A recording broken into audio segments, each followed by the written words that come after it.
Studenti li din is-sena se jtemmu l-iskola sekondarja u jixtiequ jkomplu bl-istudji tagħhom fl-Iskola Giovanni Curmi Higher Secondary fin-Naxxar se jkollhom l-opportunità ta' tagħlim f'36 suġġett differenti fil-livell post-sekondarju. Fit-tnedija tal-prospektus, il-kap tal-iskola Anna Spiteri Mejlaq spjegat li prospett fih ukoll korsijiet akademiċi u programmi edukattivi ġodda bażla ta' suġġetti fil-livell ordinarju, intermedju u avvanzat.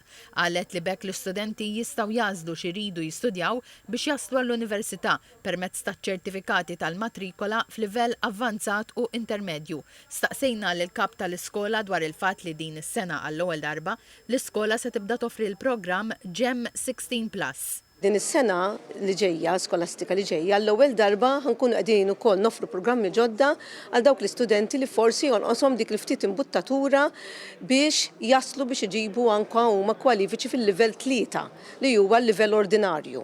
Dan huwa l-ewwel darba għal din l-iskola li qed toffri dan il-programm u b'enfasi anka fuq l-istudenti internazzjonali li ħafna drabi jaslu Malta u ma jkollhomx kwalifiċi. Dan il-programm huwa il-GEM16 program, però anke qegħdin nofru għall-ewwel darba l-AIO Foundation lil dawk li wkoll ikun joqoshom dik ftit imbuttatura biex iġibu anki suġġetti fil-livell ordinarju fl-istess ħin ikunu qegħdin jistudjaw suġġetti fil-livell avvanzat u intermedju.